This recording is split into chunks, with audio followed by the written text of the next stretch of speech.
Du président de la République du Mali. Première étape de cette visite, le tronçon La Tour d'Afrique sur la route nationale numéro 6 et le stade du 26 mars. Les travaux de revêtement et de rafraîchissement des deux infrastructures ont commencé. Mais il faut aller vite et très vite, a fait comprendre le Premier ministre. Seconde étape, les travaux d'achèvement de la descente du troisième pont de Bamako. Cette étape est suivie des visites de caniveau à Amdalaï Assey, dans le souci de réserver un cadre de vie plus agréable aux hôtes.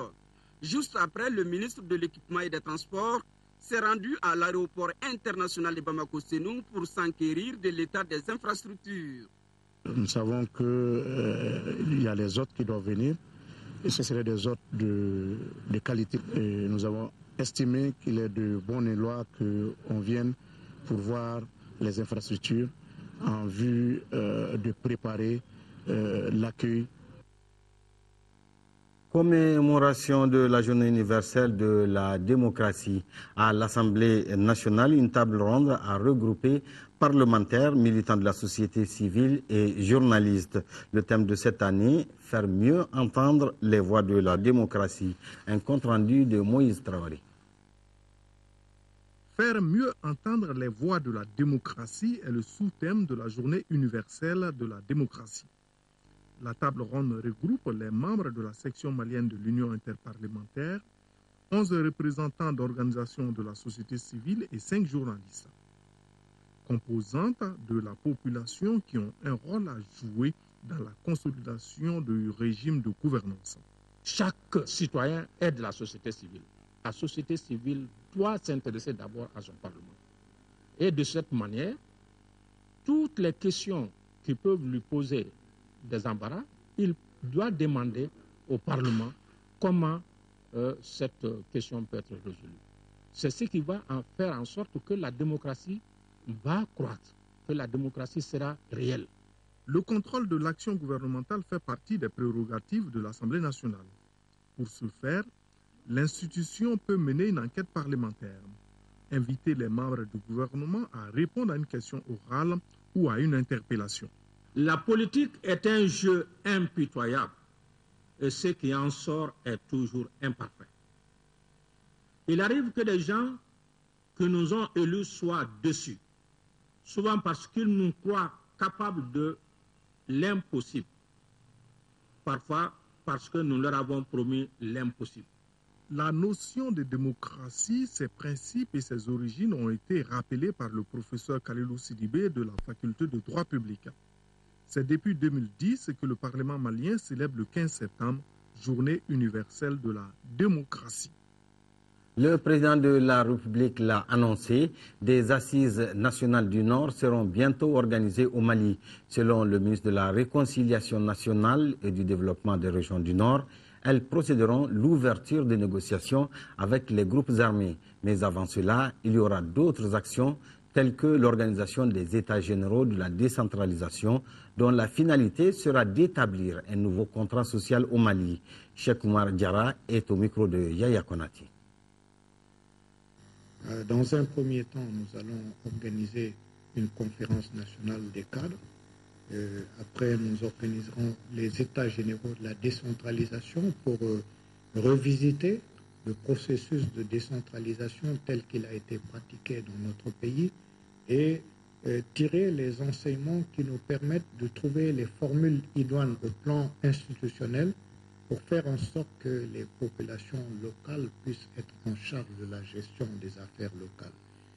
À la suite de ces États généraux, nous allons organiser d'autres ateliers. Nous allons redynamiser la commission de dialogue et réconciliation qui deviendra une commission de dialogue, vérité et réconciliation qui va mener des actions précises dans les 3 régions du Nord, y compris dans Mopti et Ségou, puisqu'il y a eu des exactions à Gabali, il y a eu Kona qui a entraîné également un traumatisme dans la région de Mopti. Elle se rendra dans les camps de réfugiés pour discuter avec les populations réfugiées, avec les populations déplacées. Elle aura un calendrier de travail restructuré, centré sur la résolution des problèmes qui tiennent à cœur aux populations. et elle devra rendre son rapport de fin de mission dans un délai que nous allons fixer.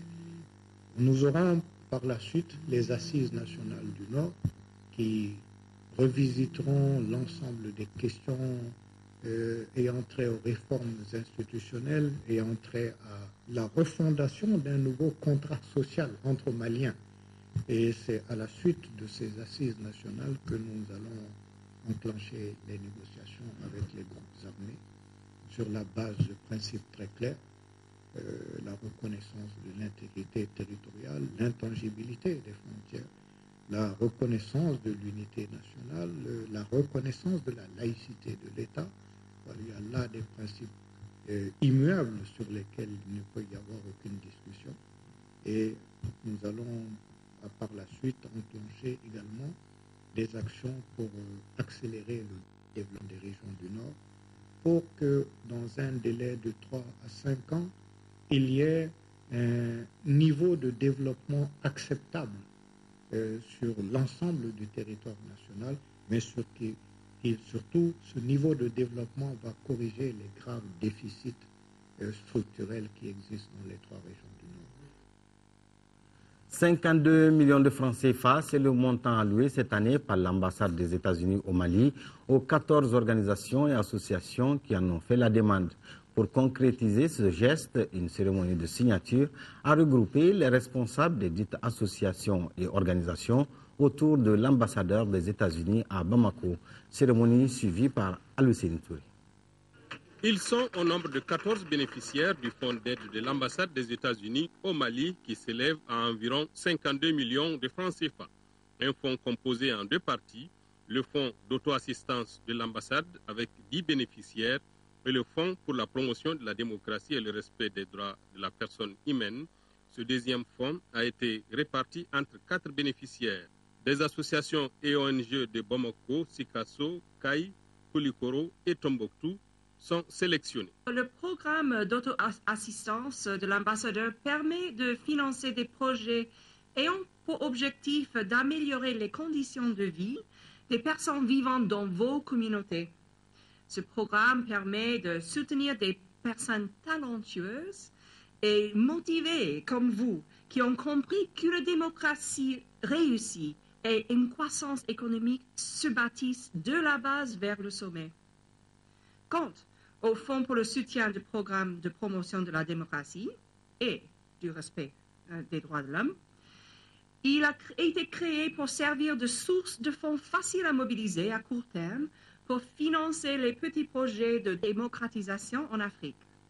Cette année, ce fonds prend une plus grande importance avec le retour de la démocratie au Mali, où un président démocratiquement élu vient tout juste de prêter serment il y a à peu près une semaine. Adduction d'eau potable, jardinage et création de plantations sont les domaines du fonds d'auto-assistance. Quant au fonds pour le soutien de la démocratie et le respect des droits de l'homme et de la personne humaine, il finance des activités relatives à la formation, à la diffusion médiatique et à la représentation judiciaire. Les organes audiovisuels publics en Afrique, ou APA, c'est le nom du rapport d'étude qui a été lancé hier à Bamako. Le document fait l'état des lieux concernant l'audiovisuel dans notre pays, tout en mettant l'accent sur les médias publics. Le but de l'étude est de contribuer à la consolidation de la démocratie au Mali. Adama Kodjo, compte rendu. Le rapport de 96 pages qui vient d'être lancé fait le point de la situation des organes audiovisuels publics au Mali. Il met en exergue le cadre juridique dans lequel ces organes évoluent. Fruit d'une recherche entamée depuis 2008, le document propose la réforme de la radiodiffusion-télévision au Mali en vue de répondre efficacement aux attentes des récepteurs.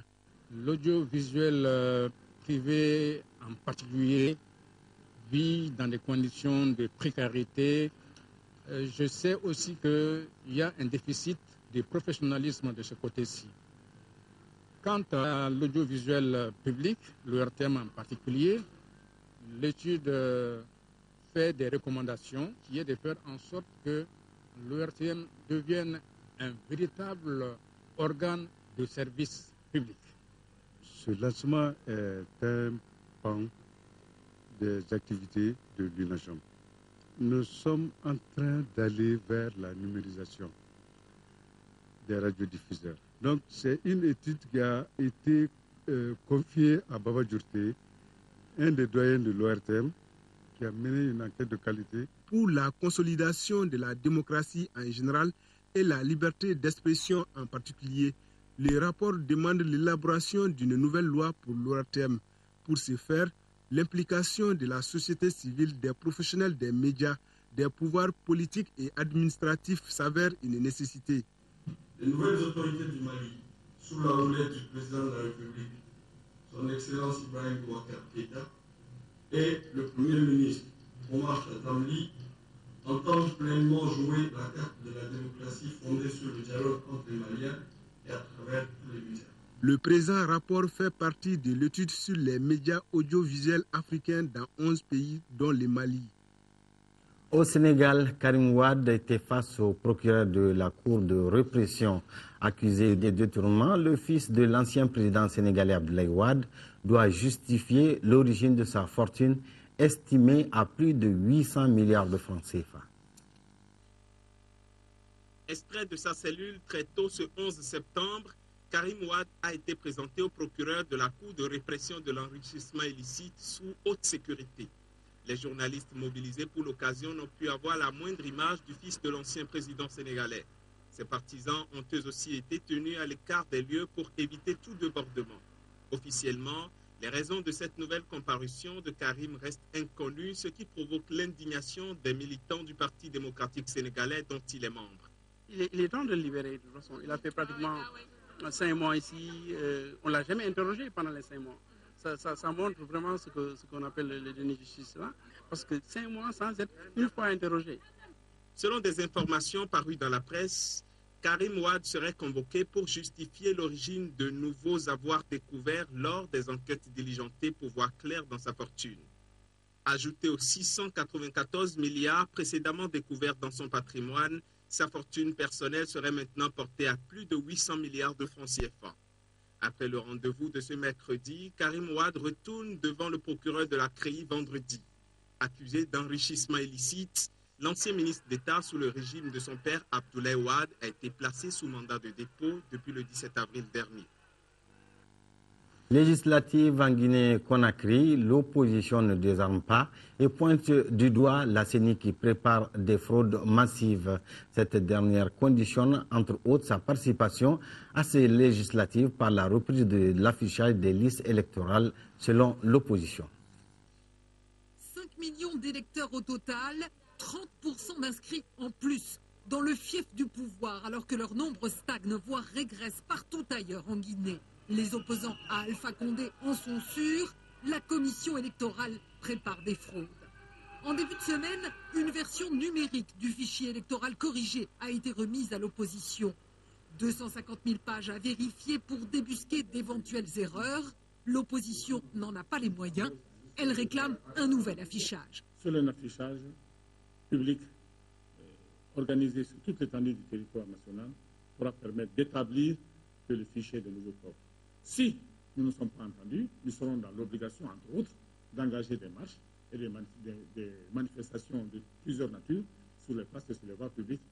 Réafficher les listes, refus net de la CENI. Elle invoque un délai trop court, à 12 jours du scrutin, qui obligerait à reporter le vote.